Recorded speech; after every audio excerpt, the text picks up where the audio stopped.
June 2025. NATO Summit. Journalists lean forward as Donald Trump smirks beside Mark Rutte, Europe's most senior military official. The press asks about Ukraine. Instead, Rutte looks at Trump and says it aloud. Daddy. Not as a joke. Not off mic. Not metaphorical. Trump nods. He likes me, he says. If not, I'll hit him hard. This isn't parody. It's Europe's top NATO official publicly addressing the US president like a parent. But the next line hit harder. Trump announces a $750 billion energy deal, $600 billion in EU investment into the US, and a new trade agreement so lopsided the Financial Times labeled it tariff surrender. What did Europe get? Nothing. And what no one says out loud is this. The world just watched a superpower humiliate its so-called allies, and the allies clapped. In July 2025, the US imposed a 15% tariff on all EU exports. Europe, in return, imposed no tariffs on US goods. Volkswagen, BMW, Mercedes, all penalized entering the US. Ford, GM, Tesla, free to dominate Europe. The BBC called the outcome clear. US industries win. European industries lose.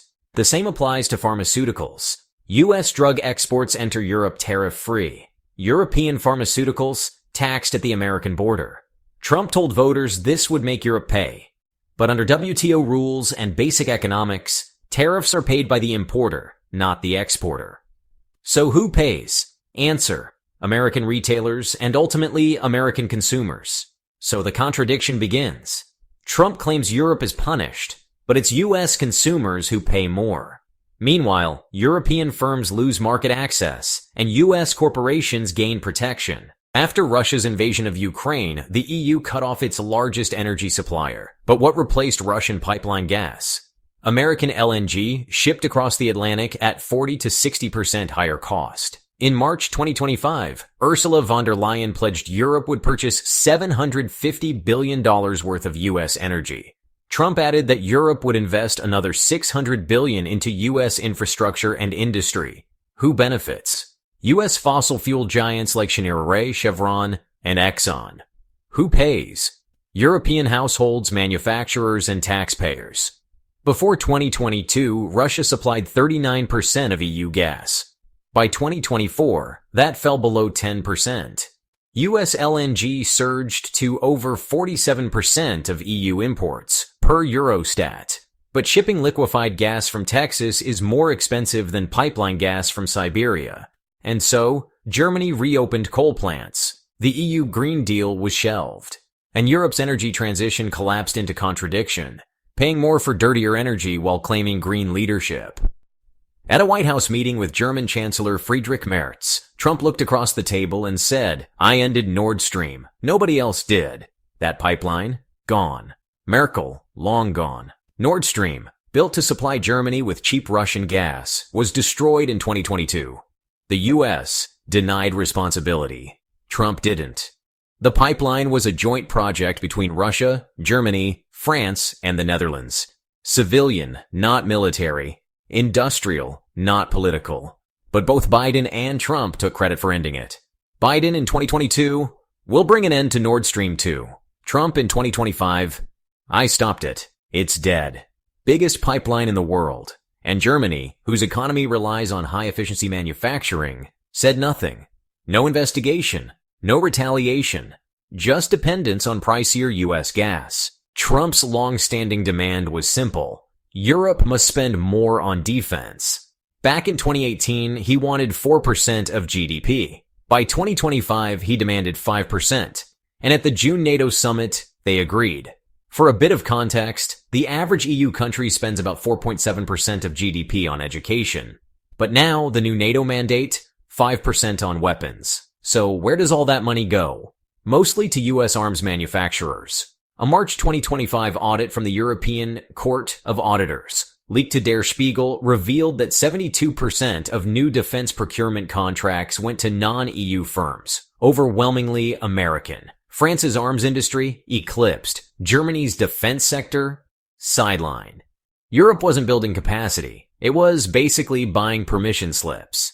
Many weapons came with end-use restrictions, meaning they required U.S. approval to operate. Europe wasn't preparing for autonomy. It was funding the U.S. military-industrial complex with interest. Let's just stop here for a second, because this wasn't war preparation. This was a cash transfer. Europe pledged 5% of GDP to buy U.S.-approved weapons, use U.S.-dependent systems, and align to U.S. geopolitical timelines. But interoperability, NATO's favorite buzzword, means something darker. Europe must buy American not just for compatibility, but for control. No country in NATO can lead if they don't control their own trigger. Europe's military isn't the only thing imported.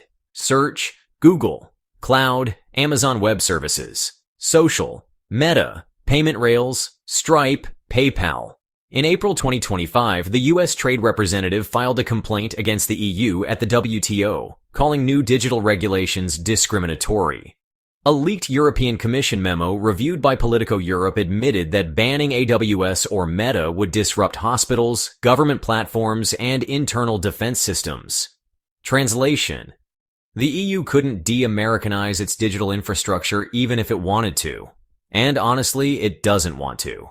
In May 2025, the U.S. Treasury launched Project Atlas, a global surveillance system to monitor capital flows. Several European central banks joined as observers. That designation actually matters. Under the Cloud Act and Patriot Act, U.S. intelligence agencies can request access to foreign financial data hosted on U.S.-linked servers. Even Bloomberg warned Europe was exporting banking privacy to a system it didn't control. Yet, European banks signed up. No outcry, no firewall, just compliance. After the Ukraine war, Western powers cut Russian banks off SWIFT. The EU cheered and the US enforced. But, while Europe stayed tethered to SWIFT, a Belgian system that's really subject to US pressure, over 140 countries adopted or signed on to alternatives like China's CIPS or Russia's SPFS. As of 2025, BRICS members settle more than half of their bilateral trade in local currencies. The European Central Bank? Well, a 2025 ECB report put it plainly. The bank lacks a political mandate to reduce dollar dependency. The technical capacity exists. The political will does not. Back in 1997, Zbigniew Brzezinski warned in the Grand Chessboard that the United States dominance relied on keeping Europe weak Russia out and America in. His greatest fear? A German-Russian-Chinese axis capable of removing U.S. influence from Eurasia. To prevent that, NATO was never just about defense. It was about control of the European continent, economically, militarily, and digitally. That doctrine still guides U.S. strategy today. But the irony? By crushing European independence, the U.S. hasn't made NATO stronger. It's made it compliant and, honestly, kind of hollow.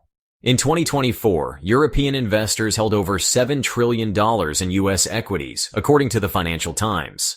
That's more than any other foreign bloc, including Asia. Germany's Chancellor Friedrich Merz is a former BlackRock executive. France's Macron, ex-Rothschild banker. Italy's Draghi, ex-Goldman Sachs. Canada's Mark Carney. Goldman, Bank of Canada, Bank of England. These aren't politicians. They're transatlantic fund managers. Their incentive is not strategic autonomy. It's asset preservation. If Europe decouples from U.S. power, they lose their portfolios. BASF, one of Germany's largest industrial firms, relocated production to China in 2024. Rising energy prices and regulatory uncertainty killed domestic viability. According to Reuters, German industrial output fell 9.3% year-over-year by the second quarter of 2025, the steepest decline since reunification. Meanwhile, the U.S. Inflation Reduction Act offered subsidies for European green firms to relocate to the United States. The result? The EU exported industry. The U.S. imported jobs. And honestly, no European leader blocked it. What we're seeing isn't alliance. It's alignment. Under pressure. The United States doesn't operate through conquest. It doesn't need to. It uses trade terms, cloud architecture, defense dependencies, capital flows, tariff leverage, and energy pipelines. And it asks only one thing in return. Obedience. What the Trump administration says openly. Biden said quietly. But the policy is identical. Use Europe as a cash flow valve, military base network, and geopolitical echo chamber. So, when Trump boasts of blowing up pipelines, when von der Leyen calls him partner, when Mark Rutte says daddy into a hot mic, it's not an accident. It's not a joke. It's a power structure. And unless Europe finds the political will to resist it, the US won't have to exploit its allies anymore. They'll just keep offering themselves. We're glad you're enjoying this video. Please like and subscribe. Check out another video that is now on your screen.